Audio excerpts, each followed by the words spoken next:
დღეს ასეთი ცხოვრება მოვიდა. თუ სჭირდები მოგიკითხავენ, თუ არა და ისე დაგივიწყებენ, თითქოს არც არსებობდი.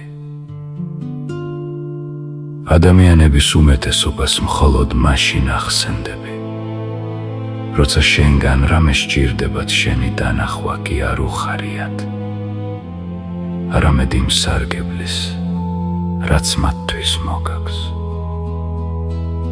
როგორც კი ინტერესი ქრება, მათთან ერთად ქრება სითბოც, ყურადღებაც და უბრალო როგორ ხარ.